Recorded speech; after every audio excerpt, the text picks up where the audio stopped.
Good morning.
Mangla, हमारी आवाज सुन पा रही हो? जी मैम। ओके, गुड मॉर्निंग बेटा। ये बच्चे गुड क्यों नहीं मॉर्निंग मैम। जुड़े आज? पता नहीं मैम। आप एक एक दूसरे को कॉल नहीं करते हैं क्या? नहीं मैम, मैंने अभी मोबाइल देखा तो मुझे पता नहीं कौन जोड़ा है कोई नहीं। अच्छा, ठीक है। चलिए हम लोग स्टार्ट करते हैं, क्योंकि या वेट करना, एक 5 मिनट वेट करते हैं उनका, है ना? जी मैम। जुड़ जाए तो अच्छी बात है, नहीं जुड़े तो राम भरोसे क्या कर सकते हैं। क्योंकि देखिए, होता ऐसे है कि बहुत बार प्रयास किया, रिकॉर्ड नहीं है अपना, है ना, बस हम और आप, हम दोनों ही हैं। कोई जुड़ जी। जाता है तो आपको भी दिखाई देगा, हमें भी दिखाई देगा। प्रॉब्लम ना तो वो लोग बता रहे हैं, ना तो हम समझ पा रहे हैं, लेकिन मुझे लगता है कि उनको पढ़ाने में कोई प्रॉब्लम नहीं है। मतलब समझने में कोई प्रॉब्लम नहीं है, ऐसा क्रिएट हो रहा है। जी मैम। हाँ, तो यदि होता तो एक आध व्यक्ति तो डिस्कस करती, लेकिन किसी का डिस्कशन नहीं है, मतलब उनको कोई प्रॉब्लम है नहीं। बस उनका कैमरे का इशू था कि कैमरे के आगे नहीं आना चाहते, तो आपको तो 1000 बार बोला करिए, और बोलने के लिए आपको कैमरे की जरूरत नहीं पड़ती है ना।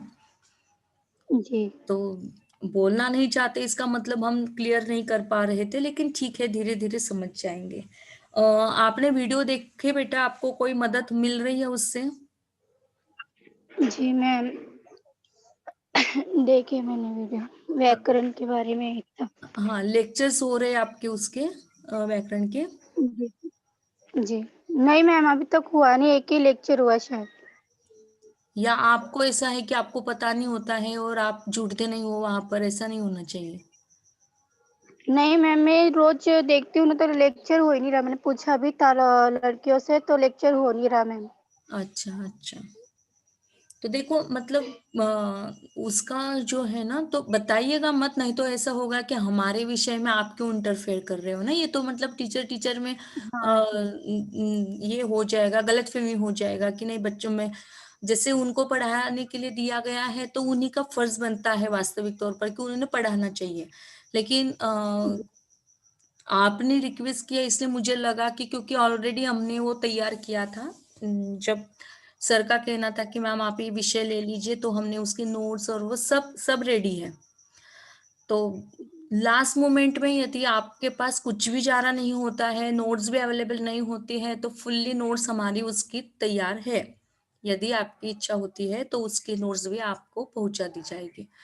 लेकिन ध्यान में रखिएगा बेटा कि किसी जगह पर मिसअंडरस्टैंडिंग ना हो टीचर्स में, बच्चों की वजह से, और हो जाता नो है। मैम, मैंने किसी को बोला ही नहीं है कि मुझे हाँ, नोट्स वीडियो हाँ जी। चाहिए। मैंने किसी को बोला ही नहीं मैम। हाँ, नहीं, कैसा होता है बेटा, आप बोलोगे नहीं, लेकिन ऐसा नहीं होना चाहिए कि सही भी तो है ना। अब उनके विषय में जी। हम यदि इंटरफेयर करते हैं तो ये मुझे भी अच्छा नहीं लगेगा। लेकिन जब आप बोल रहे होते कि बिल्कुल लेक्चर्स नहीं हुए हैं और आपको लेक्चर्स का पता नहीं है और आपको पता करना है, तो आपकी प्रॉब्लम को जी समझते हुए हमने आपको सेंड किया था। मैम, मैंने पूछा भी था कुछ प्रॉब्लम है, इसके लिए ले नहीं रहे बोले लेक्चर। अच्छा। गूगल क्लासरूम में भी देखे मैंने, पर नोट्स कुछ भेजे नहीं सर ने। ठीक है। देखिए, हम लोग अब तक बात कर रहे थे डॉक्टर शंकर पुणतांबेकर जी को। गुड मॉर्निंग कविता। कविता।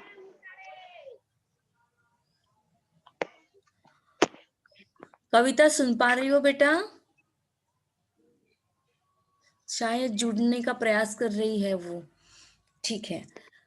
आज हमारा ये जो टॉपिक है, आज हम इसे फुल स्टॉप देंगे और कल की तासिका से हम डॉक्टर तेजपाल चौधरी जी को सुनेंगे।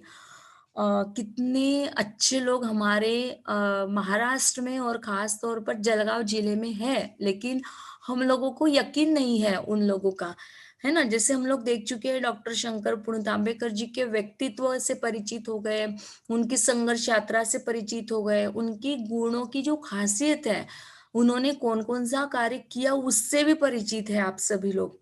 अब चलते हैं, अब जैसे उनका जीवन विषयक जो दृष्टिकोण था, मतलब हमने आपको इसके पहले भी बताया कि जैसे वो साइकिल पर चला करते थे, है ना?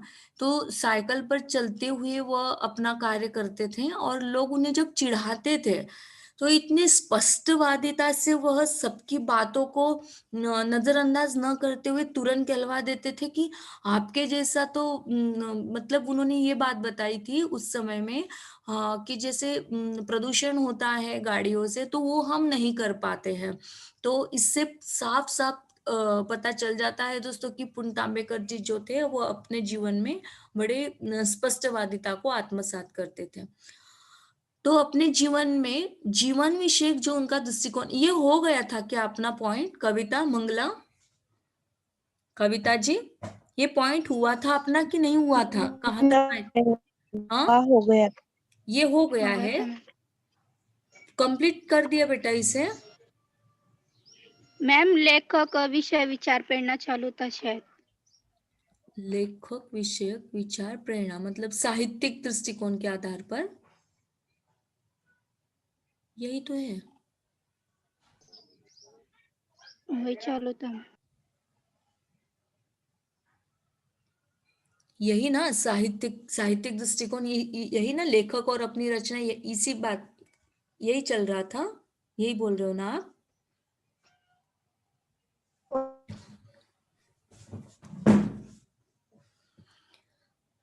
उजाला क्यों नहीं जुड़े कविता जी, मंगला जी? क्या प्रॉब्लम है? विद्या क्यों नहीं जुड़ती है? विद्या का प्रॉब्लम क्रिएट। कविता, आवाज क्यों नहीं आ रही है आपकी? चलिए, रिकॉर्ड करना भूल गए थे यार।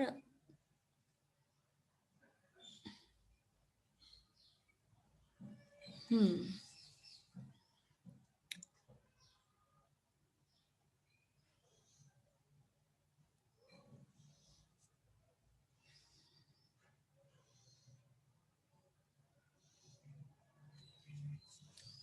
यहीं से स्टार्ट करते हैं साहित्यिक दृष्टिकोण से, है ना मंगला?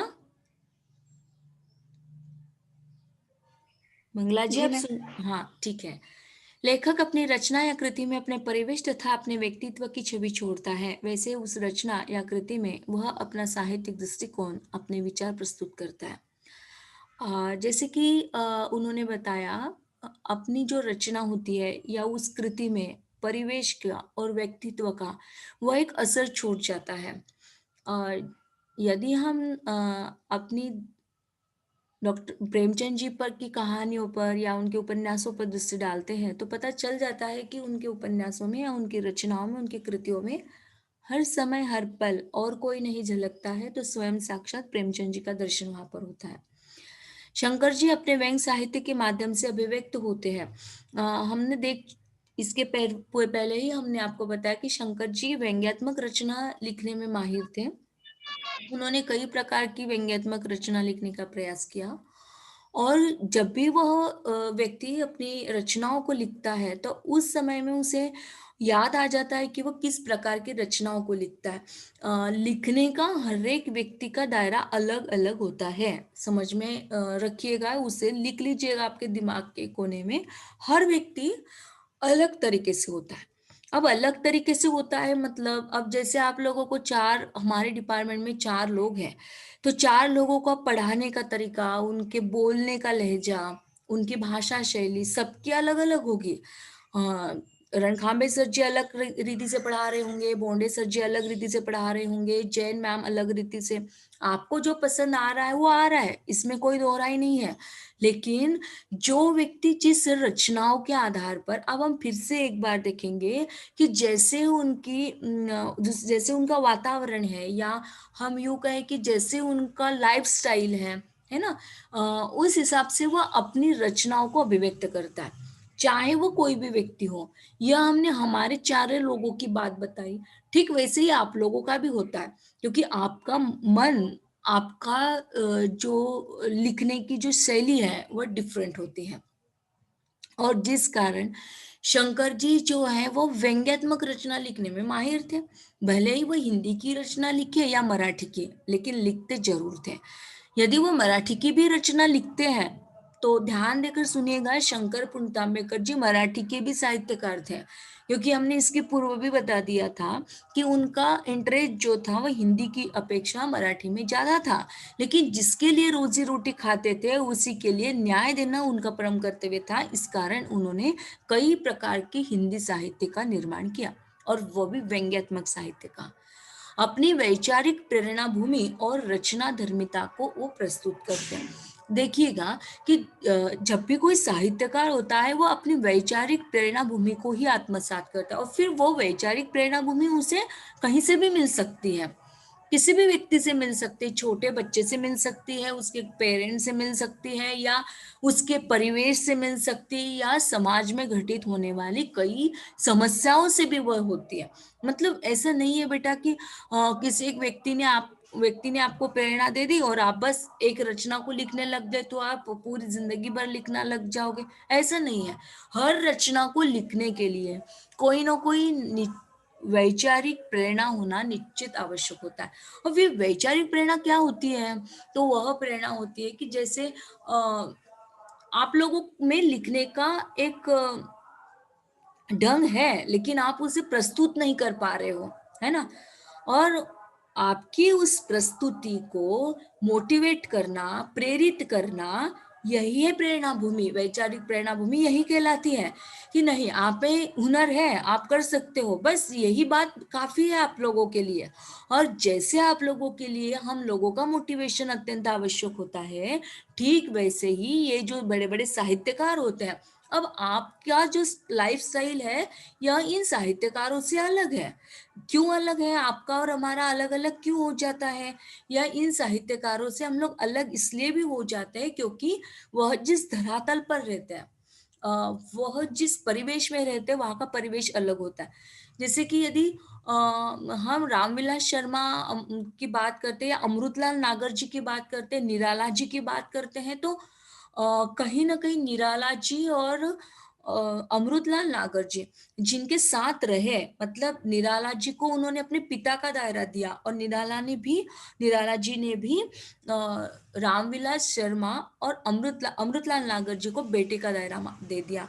अब जब ऐसे साहित्यकार अपने बीच में रहते हैं और हम लोगों को कोई प्रेरणा प्रदान करते हैं, तो आने वाला जो साहित्य होगा, वह समाज को एक समाजधर्मी कहलाएगा, रचनाधर्मी बन जाएगा, समाज को प्रेरणा देने वाला हो जाएगा। तो ऐसे साहित्यकार उस काल में थे, आज भी हैं, लेकिन उन्हें जितना महत्व प्रदान करना चाहिए उतना नहीं किया जाता। ठीक है? तो प्रेरणा भूमि और रचनाधर्मिता को आज भी प्रस्तुत करते हैं। भले ही वो आज जीवित नहीं है, लेकिन उनकी रचनाओं के माध्यम से शंकर पुणतांबेकर जी आज भी हमारे सबके बीच में हैं। हिंदी साहित्य के अन्य व्यंग्यकारों की तरह शंकर जी की व्यंग्य चेतना उनकी अपनी पीड़ा की उपज है। वे कहते हैं, अपने आरंभिक दिनों में मुझे जो संघर्ष करना पड़ा, नाना विडंबनाओं से गुजरना पड़ा, संभव है उसी ने मुझे व्यंग्य लेखन को प्रेरित किया हो। इस वाक्य के आधार पर ही हम समझ जाते हैं। कई लोग होते हैं कि जो लोग अपने आप में एक होनहार होते हैं, अपने आप में साहित्यकार होते हैं, निजी व्यक्तित्व के रूप में। लेकिन कई ऐसे प्रसंग उनके लाइफ में घटित होते हैं, उनके जीवन में घटित होते हैं कि जो जीवन की उन सभी कठिनाइयों को, उन सभी संघर्षों को जन्म देते हैं। अब देखिएगा कि हम इसके पूर्व भी देख चुके हैं, डॉक्टर शंकरपूर्ण तांबेकर जी का जो व्यक्तित्व था, उस व्यक्तित्व की हम लोग चर्चा कर चुके हैं कि पहले तो वो किसी दूसरी जगह पर जॉब कर रहे थे।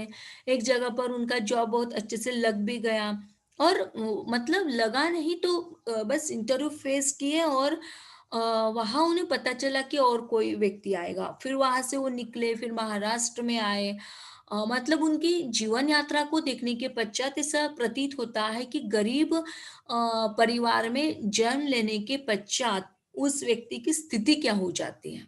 मतलब जन्म मृत्यु केवल अमीरी पर डिपेंड नहीं करता बेटा, लेकिन जो संघर्ष उनको आरंभिक दिनों में झेलना पड़ा, जो संघर्ष उनके लाइफ में आया, बस उन्होंने उस संघर्ष को ही अपना व्यंग लेखन को प्रेरित करने के लिए, कई बार ऐसा होता है ना कि सुखदायी पलों को हम भूल नहीं पाते, वैसे दुखदायी भी पल होते हैं। संघर्ष का भी वह युग होता है, संघर्ष का भी वह काल होता है, जिस काल को कोई भी व्यक्ति भूल नहीं सकता। ठीक वैसे ही एक व्यंगकार के रूप में उनकी जो व्यंग्यात्मक रचना है, उसे एक नया आकार देना, उसे एक नया आयाम प्रस्तुत करना, और इसके लिए वो स्वयं अपने आप को, अपने जीवन को कहते हैं कि उस व्यंग लेखन को लिखने के लिए मुझे मेरे जीवन ने ही प्रेरित कर दिया। मतलब ऐसी नाना प्रकार की विडंबनाओं से वो गुजरे, नाना प्रकार के संघर्षों से उनका जो जीवन बीता, तो उस जीवन को ही उन्होंने अपने व्यंग लेखन को प्रेरित करने के लिए कहा। दोस्तों, अत्यंत महत्वपूर्ण टॉपिक है, आपको बार बार हम समझाने का प्रयास कर रहे हैं। भले ही थियोसॉफिकल सोसाइटी पर आपको कोई लेक्चर न पूछा जाए, न कोई टिप्पणी पूछी जाए, लेकिन इस बार आपका पाठ्यक्रम बिल्कुल नया है, ध्यान देकर आपको लेक्चर अटेंड करने हैं। हमारे जो भाई साहब हैं, जो ये वीडियो को अपलोड कर रहे थे अब तक और यूट्यूब पर डलवा रहे थे, पता नहीं उनको क्या हो गया है, वो नहीं कर पा रहे हैं, क्या प्रॉब्लम हो रहा है। समय की भी कमी है, उनके पास बच्चे हैं, उनको भी स्टडी करनी पड़ती है, टेस्ट वगैरह दे देते उन लोगों को, ऑनलाइन लेक्चर चलते, जिस कारण वो बच्चे नहीं कर पा रहे हैं। तो आप लोग जितना लेक्चर्स में समझ पा रहे हो, इसे उतना समझिएगा। या आप लोगों को पढ़ने के बाद आप लोग लिख सकते हो, ऐसा है क्या? ऐसा है तो बहुत अच्छी बात है। मतलब हम प्रयास नहीं करेंगे, आप लोगों को बार बार शिकायत नहीं होगी कि आप उनको कॉल कीजिए, उनको कॉल कीजिए, जरूरी भी नहीं होगा बेटा ये। लेकिन नया सिलेबस है, नया पाठ्यक्रम है, कौन से टॉपिक पर कौन सा प्रश्न कैसे पूछा जाए ये भी कह नहीं सकता कोई भी आदमी। तो हर टॉपिक, मतलब हर विषय के बारे में बात कर रहे हैं ना, न केवल अपने हिंदी भाषा के विकास में, बल्कि आपके साथ जुड़े हुए हर विषय के संदर्भ में आपको गहराई होनी ही चाहिए, होनी ही चाहिए। और खास तौर पर जैसे सर जी ने संडे प्रोग्राम में बताया कि आपको अंग्रेजी की तरफ ध्यान देना है। बेटा ध्यान देकर सुनिए, आपका टीवाई बीए है, लास्ट ईयर है, एक आध विषय भी यदि आप लोगों का गैप रहता है, आप एमए के लिए पात्र नहीं होगे। एमए के लिए क्या, हर जगह के द्वार आपके लिए बंद हो जाएंगे। यही समय है, थोड़ा सा समय घर का निकालो और हर लेक्चर को अटेंड करो। इसलिए अटेंड करो ताकि ये बाद में शायद ही आपको मिले सारी बातें। अपलोड करके सब लोग डालते या नहीं डालते मुझे कुछ नहीं पता है, लेकिन आपको पता है ये सब। तो देखिए, हमारा तो हमने आपको बार बार समझा रहे कि भाई अब तक रिकॉर्ड है, अपने पास सबका रिकॉर्ड है, लेकिन वो अपलोड नहीं कर पा रहे। तो जैसे ही उनको समय मिलता है अपलोड कर पाएंगे तो शायद ही इसे हम गूगल क्लासरूम पर डाल पाए, लेकिन नहीं मिलता है तो आप क्या करोगे। इसलिए बेटर है कि आप अपने जूम मीट पर बने रहें, आपके दोस्तों को बताएं ये सारी बातें, है ना, क्योंकि ये लेक्चर शायद आपको बाद में सुनने को मिले, और न भी मिले तो क्या करोगे। तो ये प्रॉब्लम आपकी है, हमारी नहीं है, क्योंकि हम तो रेगुलर लेक्चर लेना चाहते हैं, लेकिन आप लोग एक और दो, ये कोई अटेंडेंस नहीं है बेटा। तो आप उन आपके दोस्तों को आज समझा दो। कविता जी, मंगला जी, आप हमारी शब्दों को सुन रहे हो ना? जी मैम। हाँ, आपको जी लगता मैम। है तो मीटिंग रखवा दो एक, जिस मीटिंग में हमें भी ऐड करवा लो कि मैडम ये बच्चे हमारी बात नहीं मानते हैं, तो आप उनको ले लो लाइन पर, तो हम उनसे बात करने के लिए तैयार है बेटा। है ना? तो ऐसा प्रयोजन आप लोग दोपहर में कर सकते हो, 4 बजे के बाद में कर सकते हो। जब भी आप करो तो पहले हमारा समय ले लो। कहीं ऐसा ना हो कि आपने कॉल कर लिया, हम सुपरविजन में हैं, आपने कॉल कर लिया और हम किसी मीटिंग में हैं, ऐसा नहीं होना चाहिए। तो पहले समय निश्चित कर लो, 5 बजे के बाद का समय करो ताकि हम और आप दोनों फ्री रहेंगे उस समय में। ठीक है? तो लेकिन होना चाहिए बेटा, एक मीटिंग का आयोजन ज़रूर कीजिएगा। कविता जी, मंगला जी, कॉन्फ्रेंस कॉल होनी है आज, या कोई एक ऐसी ज़ूम मीट रखवा दो, ज़ूम मीट पे तो जुड़ते नहीं है, तो कॉन्फ्रेंस कॉल ही होना चाहिए। ये भी बच्चे कट गई। इनका तो नेटवर्क प्रॉब्लम लग रहा है मुझे, कविता का। हाँ। तो बात कर रहे थे शंकर पुणतांबेकर जी की। तो जैसे ही शंकर जी ने विभिन्न लेख साक्षात्कार, यहाँ तक क्लियर हो गया ना आपको कि जैसे उनके संघर्ष में उन्होंने अपने व्यंग्य लेखन को शुरुआत किया। अब देखिएगा कि हर व्यक्ति अपने अपने जीवन में बिजी रहता है, जिसकी जो आशा अपने जीवन से होती है और जब नहीं मिलती है तो वह व्यक्ति ऐसा उसे लगता है कि बस मेरे लाइफ में ये हो रहा है, हो रहा है, हो रहा है, और उसी के साथ वह पछाड़ता चला जाता है। लेकिन ऐसा किसी साहित्यकार के बारे में नहीं कहते हम, क्योंकि जो साहित्यकार होता है वह उन समस्याओं को, उन सभी आने वाले संघर्षों को आत्मसात करता जाता है और उससे नई सीख लेता है। अब हमने यहाँ पर कौन सी सीख ली कि कितने भी जीवन के संघर्ष आए तो उन संघर्षों ने हमें नया लेखक बना दिया, है ना? और वो भी व्यंग्यात्मक लेखक कि चलो ऐसा होता है हमारे साथ, तो हम यहाँ से वहां कैसे चले जाए। तो ये शंकर पुणतांबेकर जी की जो अच्छी चीज है, वो अच्छी चीज हम लोगों के साथ उन्होंने शेयर किया। अब हम आगे बढ़ते हैं। शंकर जी ने विभिन्न लेख, साक्षात्कार, किताबों की भूमिका में अपने व्यंग संबंधी मौलिक विचार प्रस्तुत किए। कैक्टस के कांटे व्यंग संग्रह की भूमिका में पुणतांबेकर कहते हैं, विसंगति केवल विरूप विसंगति नहीं होती, वह विघातक विसंगति होती है, समाज की व्यवस्था के लिए हानिकारक। विदग्धता भी केवल शब्दों की चमत्कार में नहीं, विसंगति को तीखेपन से प्रस्तुत करने में होती है। तीखापन प्रहार में देखा जा सकता है। यह प्रहार हमारी चेतना पर होता है, जो विसंगतियों के प्रति क्षोभ उत्पन्न करता है, उसके विरुद्ध सोचने को बाध्य करता है। उनके अनुसार व्यंग्य के कथ्य में वह संस्कार होता है जो तटस्थता के साथ अच्छे बुरे की चेतना जगाता है। वह कहते हैं, पाठक के मानस में वह एक वैचारिक भूमि तैयार करता है जिससे वह राम को चाहने लगता है, रावण से घृणा करता है। पूर्ण तांबेकर जी व्यंग साहित्य को नकारात्मक दर्शन मानते हैं, लेकिन वो यह व्यंग होते भी अनास्थावादी लेखन नहीं है। शंकर जी के व्यंग की चोट पाठक को विचार प्रवर्तक बनाती है। देखिएगा कि जब हम किसी व्यक्ति को तटस्थतावादी कहते हैं, संस्कारपूर्ण कहते हैं, अब उन्होंने श्री राम को आत्मसात किया। ये जो कैक्टस के कांटे हैं, आगे हम लोग देखेंगे ही उनकी रचनाओं को। हमारा प्रयास था कि आज की तासिका में हम डॉक्टर शंकर पुणतांबेकर जी को कंप्लीट कर पाए, लेकिन शायद ही नहीं हो पाएगा। तो क्योंकि उनकी रचनाओं को भी आपको परिचित करवाना है। तो ये जो विसंगति होती है, तो यह विसंगति विसंगति यानी क्या? तो हम कहें कि क्या कह सकते हैं विसंगति यानी, जैसे हम कहें कि दोनों का विरोधाभास है ना। एक यदि कहता है कि उजाला है तो दूसरा कहता है कि कालीमा है। तो अमावस है, एक पूनम तो दूसरा अमावस, ऐसा दैट्स कॉल्ड विसंगति, एक दूसरे का बिल्कुल विपर्य भाव। वाद विवाद कर सकते हैं। हाँ, तो ये जो बात विसंगति वाली तो उन्होंने इसलिए बताई क्योंकि जो समाज की व्यवस्था होती है, वह समाज की व्यवस्था बड़ी हानिकारक होती है। क्योंकि देखिएगा कि जब भी हम कोई कार्य करते हैं तो इसके बीच में समाज की व्यवस्था ही हानिकारक बन जाती है हर किसी रूप में।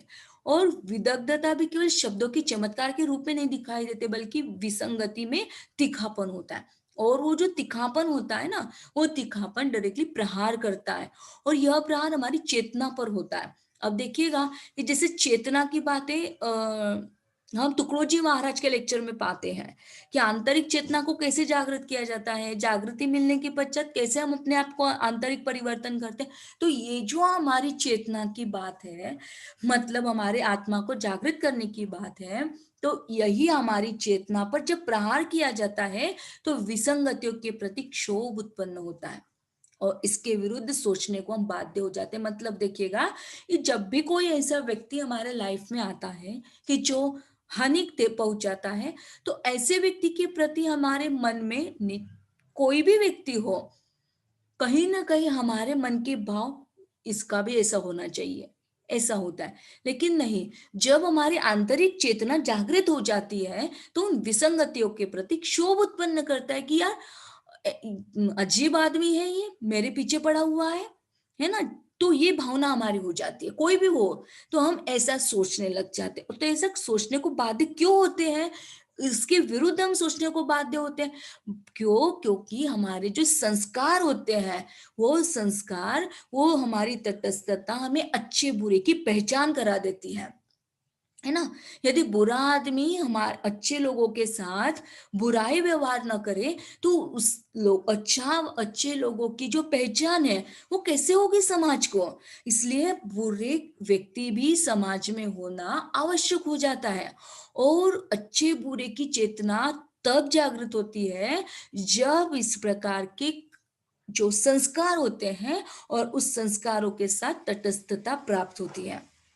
आगे वो कहते हैं कि पाठक के मानस में वह एक ऐसी वैचारिक भूमि तैयार करता है। फिर जो लेखक होता है, वह लेखक पाठक के मन में, अब तक तो हमने देख लिया कि जो पाठक होता है वो ही एक अच्छा प्रमाण होता है। हम कहते हैं कि हमारा लेक्चर बहुत अच्छा होता है, लेकिन इसका प्रमाण क्या है? इसका प्रमाण हम कहते हैं इसलिए नहीं, नहीं नहीं दोस्तों, ये प्रमाण हम नहीं देंगे, यह प्रमाण आप लोग दोगे। आप स्वयं ही हमारा सर्टिफिकेट होंगे, चाहे वो किसी भी लेक्चर का हो, अंग्रेजी का हो, मराठी का हो, जियोग्राफी का हो, इकोनॉमिक का हो, हिंदी भाषा का विकास का हो, हिंदी साहित्य के इतिहास का हो, हिंदी व्याकरण अभिव्यक्ति कौशल का हो, या चाहे आपका तुकडोजी महाराज का हो। ये जो वाक्य हम लोग आपको बताना चाहते हैं, इसका प्रमाण आप स्वयं साक्षात हो, क्योंकि आप लोग जानते हो कि कौन सा टीचर की एंगल क्या है और उसकी पहचान क्या है। मतलब तय है कि जब कोई अपनी वैचारिक भूमिका कोई भी व्यक्ति तैयार करता है तो इसके लिए सर्वप्रथम योगदान किसका होता है? तो वह पाठक का, जो सुनते हैं, तो उन श्रोताओं का। और वो जो पाठक है उनके मन में, उनके माइंड में, उनके विचारों में एक वैचारिक भूमि को तैयार करना, कि जैसे हमें किसी ने बताएगा कि राम अच्छा है और रावण बुरा है, किसी ने बताया हमें? नहीं। आज तक ये बात किसी ने नहीं समझाई हम लोगों को कि राम को पूजा जाता है और रावण को जलाया जाता है, किसी ने नहीं बताया। हमने जब राम को, रामायण को पढ़ा और राम के गुणों को आत्मसात किया, तो कहीं ना कहीं हमारे पाठक मन में राम के प्रति चाहत उत्पन्न हो गई और रावण के प्रति घृणा हो गई। और इसीलिए दशहरा के दिन हम लोग रावण को जलाते हैं। लेकिन श्रीलंका एकमात्र ऐसा प्रदेश है कि जिसमें रावण की उपासना की जाती है, रावण को पूजा जाता है। देखिएगा, हमारे भारतीय संस्कृति, भारतीय संस्कार जो हमें तटस्थता को लेने के लिए मजबूर कर देते हैं, अच्छी बुरी की चेतना को जगा देते हैं, और वही अच्छी बुरी की चेतना को जगाने के प्रति हमारे देश के साथ दूसरे देश में रावण को पूजा जाता है। पूर्णतः यहाँ तक क्लियर हुआ बेटा आप सभी को? दो दो ही तो है। आपको क्लियर हो गया हो जी तो मैम। हम लोग आगे बढ़े। आगे बढ़ना है कविता। हाँ, व्यंग्य साहित्य से विडंबना अथवा विकृति की प्रतिक्रिया में जो संवेदना जगती है वह व्यंगकार के विचारात्मक होती है। वह अपने आप में विदग्धतापूर्ण भाषा और शिल्प ग्रहण करती है। जब विसंगति और विदग्धता किसी रचना में बिंब प्रतिबिंब रूप में विद्यमान हो, तभी सही व्यंग जन्म लेता है। पूर्ण तांबेकर जी के साहित्यिक दृष्टिकोण के संदर्भ में कहा जा सकता है कि ये वाक्य आपके लिए और हमारे लिए अत्यंत महत्वपूर्ण है। ध्यान देकर सुनिएगा, देखिएगा, पढ़िएगा। अत्याचार की प्रतिक्रिया स्वरूप पैदा होने वाली लेखक की तड़प व्यंग में शक्ति पैदा करती है। यह तड़प वही शक्ति पैदा कर पाती है जहां अभिव्यक्ति में विदग्धता होती है, नहीं तो रचना मात्र आवेशपूर्ण अंकन बनी रह जाती है। कितना महत्वपूर्ण है यह वाक्य, देखिएगा कि जब साहित्यिक दृष्टिकोण की हम बात करते हैं, आम जीवन, देखिए डॉक्टर शंकर पुरतांबेकर जी आप और हमारे जैसे ही एक व्यक्ति थे, पहले वो मनुष्य थे, उसके बाद में वो साहित्यकार बने। कोई भी जब साहित्यकार साहित्यिक रचनाओं को लिखता है, अपनी कृतियों को लिखता है, तो पहले वो मनुष्य होता है, और जब वो मनुष्य होता है तो समाज उसे पीड़ित करता है, त्रसित करता है। हमने देखी तो लिया कि ज्ञानेश्वर जी को कितना और किस प्रकार का समाज था वो। उस समाज को यदि हम लोग याद करते हैं तो आपको याद आ रहा होगा कि उन्होंने बस मात्र 23 साल की उम्र में ही उन्होंने समाधि ले ली। क्या कहा था, नको रे बाबा हा महाराष्ट्र, और बस अपनी समाधि ले ली। ऐसा क्यों कहा, क्योंकि उन लोगों ने उन पर अत्याचार किया। और ऐसा होता है बेटा, जो सच्चा सोना होता है ना, उसे संघर्ष करना पड़ता है, उसे तपाया जाता है। सोने की परख तभी होती है जब उस सोने को तपाया जाता है, उस सोने को आग में जलाया जाता है, और आग में जलाने के पश्चात भी वह सोना सोना है इसकी पहचान बन जाती है। अब देखिएगा कि ये जो अत्याचार उन पर हुआ था, तो उस अत्याचार की प्रतिक्रिया स्वरूप जो लेखक में तड़प होती है कि नहीं, मुझ पर अन्याय हुआ, मुझ पर अत्याचार हुआ, तो ये जो बात उनमें होती है, वो उनकी व्यंग्यात्मक शक्ति उन्हें एक पैदा कर देती है, उनमें वह एक व्यंग्यात्मक शक्ति पैदा करती है। लेकिन जिन पर अत्याचार हो रहा है, वह व्यक्ति किस रूप का है, क्या वह साहित्यिक एंगल को आत्मसात करता है या नहीं करता, ये डिपेंड करता है उस व्यक्ति पर, कि वह व्यक्ति साहित्यिक विचारधाराओं को यदि आत्मसात करता है तो उसमें यह व्यंग्यात्मक शक्ति अपने आप आ जाएगी और वह लिखने के लिए बाध्य हो जाएगा। अन्यथा वो क्या करेगा कि नहीं, उसने मेरे साथ अत्याचार किया, उसने मेरे साथ अन्याय किया, चलो हम उन्हें सिखा देते हैं। मतलब क्या है, झगड़ा, कशिश, वहां पर हम कहीं क्रोध और फिर प्रतिशोध, इस प्रकार की भावना वहां पर जम लेगी। लेकिन यदि कोई सच्चा साहित्यकार होगा, यदि वह मानसिक तौर पर, साहित्यिक तौर पर, वैचारिक तौर पर, आध्यात्मिक तौर पर पूरी तरह से सुदृढ़ होगा, तब वह व्यक्ति किसी के प्रति प्रतिशोध की भावना न रखकर उसे उस अत्याचार का पर्दाफाश अपनी रचनाओं के माध्यम से प्राप्त करेगा। और उन रचनाओं में एक ऐसी शक्ति पैदा होगी कि जो शक्ति उसकी अभिव्यक्ति को एक विदग्धता प्राप्त करती होगी। और जो विदग्धता माने क्या, एक विरह भावना, और उस विरह भावना के रूप में उस रचनाओं का जो आवेशपूर्ण अंकन होगा, वही उसका सच्चा यथार्थ रूप होगा, ऐसा डॉक्टर शंकर पुणतांबेकर जी का कहना है। यहाँ तक क्लियर हुआ बेटा? जी मैम। समझ में आया हो तो हम लोग आगे बढ़े।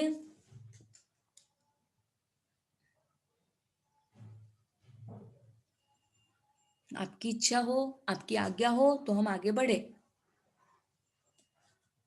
जी मैम। ओके। पूर्णतांबेकर एक सफल व्यंग समीक्षक भी है। हिंदी व्यंग के स्वरूप, स्रोत, अनिवार्य उपकरण, सृजन प्रक्रिया आदि को विभिन्न आलेखों के माध्यम से व्यंग लोचना से रूपायित किया है।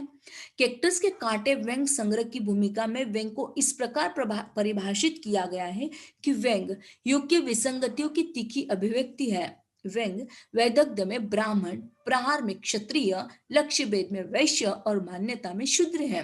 देखिएगा कि वो जमाना था कि उस जमाने में इस प्रकार की जातियों को देखा जाए तो ये जो जाति थी, यह किसी धर्म को लेकर जाति को प्रस्तुत नहीं किया जाता था, बल्कि कर्म के आधार पर।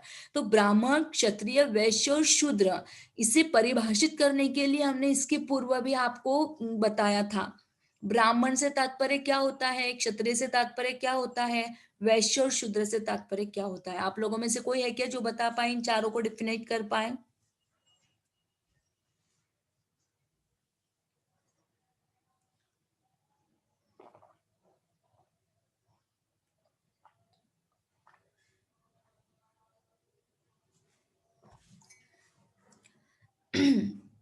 हमारा सवाल आपसे यह है कि क्या आप ब्राह्मण को परिभाषित कर सकते हो, क्षत्रिय को परिभाषित कर सकते हो? हाँ या ना में जवाब दे दीजिएगा, हम लोग आगे बढ़ेंगे।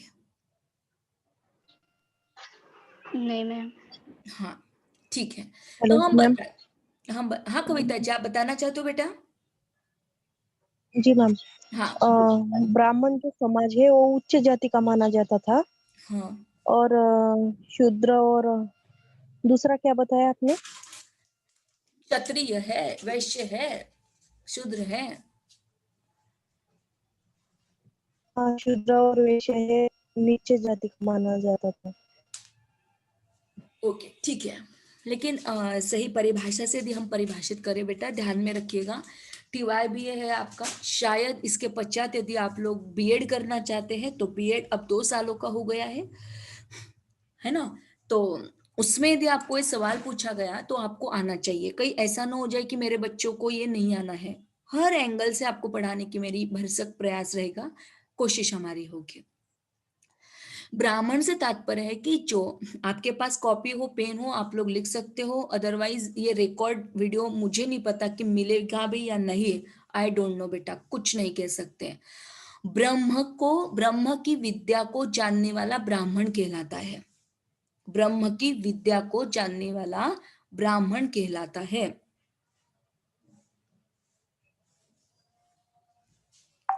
लिख लिया आप लोग?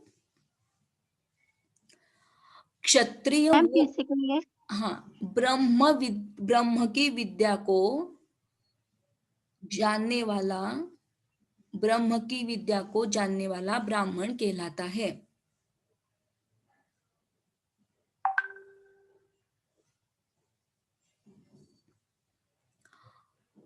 हो क्षत गया मैम। हाँ, क्षत्रिय हम उन्हें कहेंगे कि जो पूरे समाज की रक्षा करता है। क्षत्रिय जो पूरे समाज की रक्षा करता है।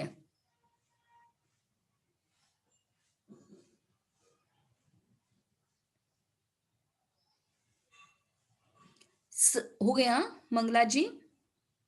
जी मैम। हाँ, समस्त समाज को व्यापार में लीन करवाता वो वैश्य होता है। समस्त समाज को व्यापार में लीन करता है वह वैश्य होता है।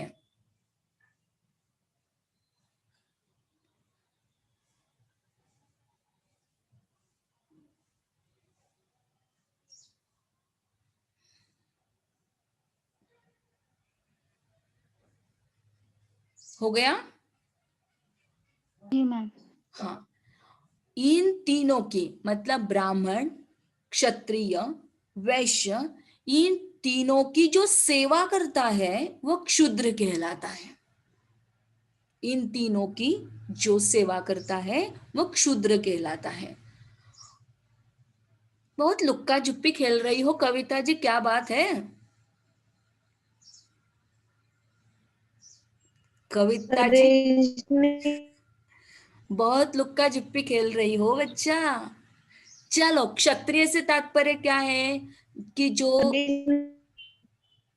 हाँ हाँ, आपकी आवाज अभी भी कट रही है। ब्रह्म की विद्या को जानने वाला ब्राह्मण, समाज की रक्षा करने वाला क्षत्रिय, समाज में व्यापार करने वाला वैश्य, और इन तीनों की सेवा करने वाला क्षूद्र कहलाता है। अब क्लियर हो गया बेटा? इन परिभाषा से परिभाषित हो गए आप? जी मैम। हाँ यस मंगला, मैम। हाँ ठीक है। कविता जी को यदि उनकी डिमांड होती है तो आप उनको दे दीजिएगा जो आपने लिखा हुआ है, ताकि वो भी समझ जाए। उनका नेट इशू चल रहा है, इसलिए उनकी लुक्का झुपी चल रही है, बहुत देर से हम देख रहे हैं। कल हुआ था हमारे साथ ऐसा FYB के लेक्चर में, नेट इशू था। इस परिभाषा में उन्होंने व्यंग की मान्यता के लिए आलोचकों का पक्षपात पूर्ण उपेक्षा भरा दृष्टिकोण स्पष्ट किया। पूर्ण तांबेकर जी के अनुसार आज का व्यंगकार सीधे सीधे प्रसंग पर इतना फुहार व्यंग लिख रहा है, जो आज लिखा कल छपा और परसों फिका हो गया। हिंदी व्यंग के भविष्य में अब देखिएगा कि यदि वो रचनाकारों के संबंध में लिखते हैं, खासतौर पर व्यंग रचनाओं के संदर्भ में, तो इतने ऐसे प्रसंगों पर लिखे जाने वाले व्यंग हैं कि जो आज लिखे जाते हैं, कल छपते हैं और परसों फीके हो जाते हैं। इसके लिए हमने आपको बताया भी था कि जैसे हमारा रेलवे प्लेटफॉर्म पर होने वाला हमारा जो साहित्य होता है, वो कतई आप मानते हुए मत चलिएगा कि वहां पर अच्छे अच्छे बुक्स भी मिलेंगे और उसके साथ साथ कई एक लेखक के हजारों हजारों की तादाद में मिलेंगे, लेकिन उन्हें उतना महत्व नहीं है। क्यों महत्व नहीं है उनको? क्योंकि उनका साहित्यिक योगदान नहीं है। जितना साहित्यिक योगदान उस व्यक्ति का ज्यादा रहेगा, उतना ही उस पुस्तकों का स्टैंडर्ड ज्यादा लगता होगा। तो ये बात ध्यान में रखिएगा। तो जब भी हम किसी बुक को पढ़ते हैं, उसकी भूमिका को पढ़ते हैं, तो आपको पता चल जाएगा कि किसी बुक को या किसी रेफरेंस को, जैसे कि हमने इसके पूर्व भी आपको बताया था कि हमारे जो विभागाध्यक्ष हैं उन्होंने इतना सुंदर राइटिंग किया कि उनका जो राइटिंग है यह इसमें जुड़ गया, कथेतर गद्य में। मतलब जो हमारा एसवाई का कथेतर गद्य है ना, उसमें उनका प्रास्ताविक के रूप में जुड़ गया। चाहे जो भी हो, लेकिन उन्होंने अच्छे से लिखा। तो ये जो लिखने की स्टाइल है सर की, तो उन्होंने उनको एक अच्छा लेखक का दायरा दे दिया। अब यदि हम हमारी हिंदी भाषा विकास के बारे में बात करें, तो हमारा भाषा विज्ञान का जो एक बुक है, वो पुणे यूनिवर्सिटी के सिलेबस बोर्ड में उन्होंने लगाया है। तो देखिएगा कि जो स्टैंडर्ड होता है, जो भी साहित्यकार, जो भी रचनाकार अपनी रचनाओं को लिखता है ना, तो वो ऐसी जगह पर प्रस्तुत करता है यूनिवर्सिटी लेवल में। जैसे सर जी का बुक हमारे यूनिवर्सिटी में, हमारा बुक पुणे यूनिवर्सिटी में, और हो सकता है कि और जैसे जैसे हम लोग आगे बढ़ते चले जाएंगे, वैसे हमारा दायरा आगे बढ़ता चला जाएगा। तो ये जो लिखने वाले साहित्यकार हैं, और अधिकतर जो व्यंग रचनाओं के बारे में वो बताते, तो आजकल का जो व्यंग रचना है वह इतना प्रसंग पर लिखा जाता है। वो लिखते हैं, कल छप जाता है और परसों फीका हो जाता है। मतलब राइटिंग हमारा कुछ ऐसा होना चाहिए जो कालातीत है। जैसे प्रेमचंद जी का साहित्य है, प्रेमचंद जी के साहित्य को कल भी हम वैसे पढ़ रहे थे, आज भी हम उसे एज इट ही पढ़ते हैं।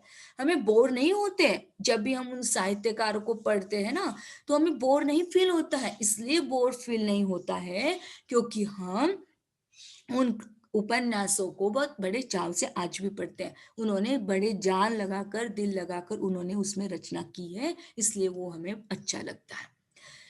हिंदी व्यंग के भविष्य के प्रति उनका कहना है कि आज व्यंग का पैनापन दोहरावट के कारण अपनी प्रतिष्ठा खो रहा है। मतलब वह एक और हास्य के हाथों पर विदूषक बना मंच पूज रहा है, तो दूसरी ओर मांग के हाथों पढ़कर आक्रोशदाता बन कॉलम पीट रहा है। दोनों भी नहीं होना चाहिए।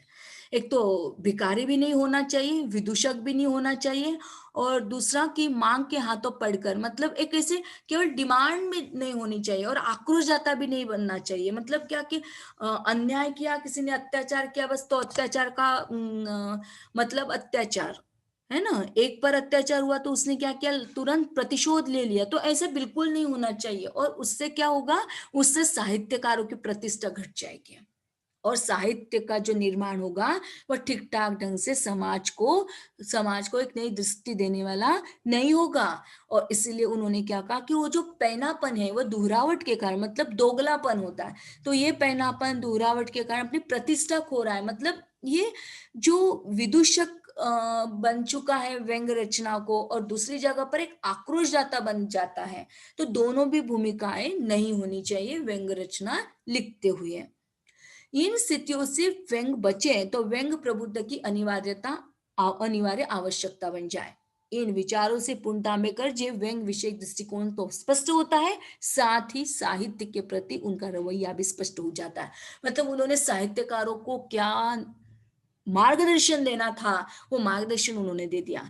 एक सोल्यूशन उन्होंने सबके माइंड में रखवा दिया कि आपको यदि संघर्ष आता है, तो उस संघर्ष के समय में आपको राइटिंग करना चाहिए। ऐसा राइटिंग करना चाहिए कि जो राइटिंग आप अपने मन में न रखकर आप उसे लिखने में उतार दें। आप किसी के प्रति प्रतिशोध न लेते हुए आप उस प्रतिशोध का बदला शांति को आत्मसात करें, और जब शांति आपके माइंड में होगी तभी आपको न्याय मिल पाएगा। अदरवाइज आप यदि प्रतिशोध लेते रहे तो आपके प्रति शांति नहीं होगी, आप क्रांति करोगे। और ये जो क्रांति है, मतलब इस क्रांति से तात्पर्य उन्होंने आक्रोशता के रूप में लिया हुआ है। ये आपका शब्द है, आक्रोशता बन कॉलम पीट रहा है, मतलब बस वो अपनी छाती पीटता हुआ ऐसे ही अपनी जिंदगी भर रोता बैठेगा। और साहित्यकार की जो नींव होती है वहां पर घट जाएगी और ऐसे साहित्यकार इस प्रकार की रचनाओं को निर्माण नहीं कर पाएंगे। तो इस प्रकार से उन्होंने जो साहित्यिक उनका दृष्टिकोण था, जीवन विषयक दृष्टिकोण था, उसे भी हमने आपके सम्मुख रखा। यहाँ तक क्लियर हो गया हो बच्चे? तो आप बताओ, कल की तासिका में हम शंकर पूर्ण तांबेकर जी का जो कृतित्व है उस कृतित्व के बारे में देखिए। एकमात्र ऐसे शंकर पूर्ण तांबेकर जी थे कि जिनके संदर्भ में बहुत बड़ा एक हम कहे कि डाटा मिल गया उनका। बाकी के लोगों का बिल्कुल शॉर्ट है, मतलब हम कहे आपको कि अभी हमारा सिलेबस एंडिंग में है, बहुत ही जल्द हमारा सिलेबस एंड हो जाएगा और आप लोगों से आशा है, उम्मीद है कि आप लोग अब पढ़ाई